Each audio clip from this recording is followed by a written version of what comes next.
Ladies and gentlemen, please welcome to the stage Dr. Tom Coburn, former U.S. Senator for the state of Oklahoma and founder of Pursuit.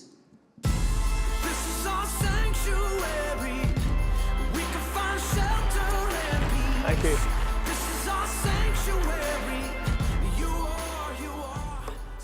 Well, good afternoon. In 1967, Time magazine had a rather unusual Man of the Year. They chose as Man of the Year my generation. And they actually talked about the inheritors that were coming forward. And they described this group of young people that had the more economic security than ever been known to man, had more education, was brighter, supposedly smarter. And what we've seen follow from the comments of that Man of the Year of that generation was the prediction that we would see generational warfare and discourse and apprehension. And sure enough, what has happened in our country is that we now see this largest generation of millennials with a great responsibility that they will have to change a lot of things to be able to have the same opportunities that the inheritors have. And in matter of fact, what has happened is the inheritors have now become the perpetrators. And I would put forth to you that this generation is preserving their wealth by taking opportunity from the millennial generation. Generational theft may be the defining issue of the next 10 to 20 years in our country. And there's a lot of reasons for that. It doesn't get day-to-day headlines, but it will not go away, this idea that we've left $144 trillion in unfunded liabilities for a generation to come. So how do we fix the problems that face our country from a fiscal standpoint, from a leadership standpoint, from a conflict standpoint, from a factionalization standpoint? And I think we do it by stepping back and look at what do we need to reflect on that allows a republic to survive and to be vibrant. And I think I would put forward that there's four reasons and 4 areas that cause republics to survive. The first is the rule of law. And it's not just the rule of law, it's confidence in the rule of law. And what we see at occasion throughout the world, but also occasion in our own country, is the rule of rulers. Our founders wanted our country to be very difficult to change law. That's why we have a bicameral legislature. That's why originally the only way you could move a bill in the original Senate was to have 100% agreement that we should move a bill, not 60 votes, not 51. The second thing that I think is really important is a limited government. Our founders created Article 1, Section 8 that gave enumerated powers to our federal government. And everything else was to be left to the people and to the states. I think they would be very disappointed if they saw where we were today.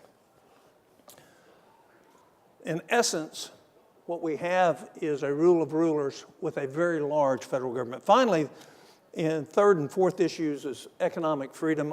Our country has fallen from number 1 in the world to number 18 by this last year's assessment of economic freedom. And then finally, virtue. And we see that issue raising its head. But I would put forth the biggest problem with virtue in our country today is stealing future from the people that follow us, the largest generation, the millennials. So let's go back to the issue of generational theft.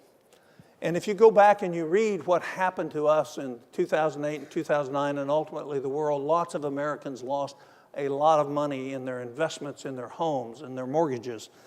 And there was a book written called This Time It's Different, 800 Years of Fiscal Folly. And what we learned from that is it won't be different.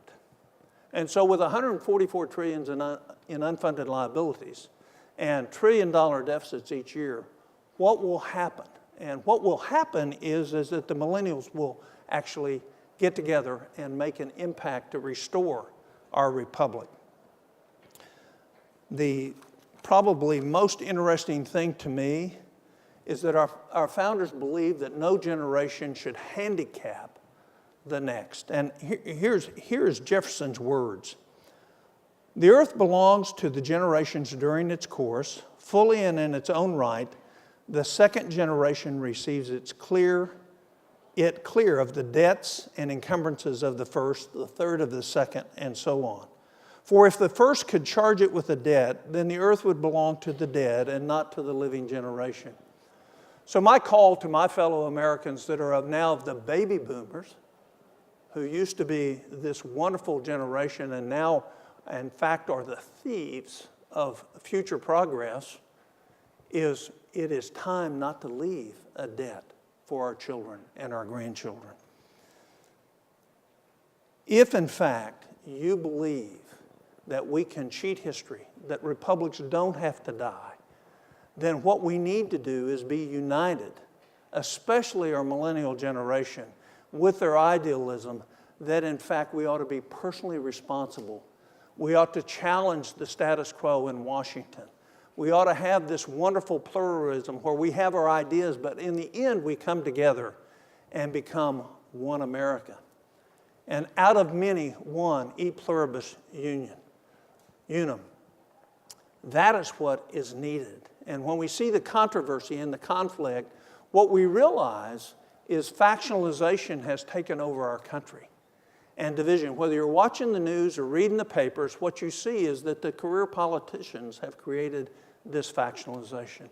So I would put forth, as you look at the slide that's up there now, is what's going to happen is today there's more federal debt per family than there is individual debt. There's more personal debt. We're at 300% of GDP in terms of total debt in the United States today. No country in 800 years of economic history has survived that. I believe in the millennial generation. I believe in the spirit of America. I believe in the spirit of compromise. And I think we come together. And if you join us in our pursuit, if you join us in openthebooks.com, if you join us in Convention of States, what you will see is a vibrant, flowing America again, based on the core principles that our founders gave us, and that will be a renewing, powerful force in the world for freedom, fairness, and progress. Thank you very much.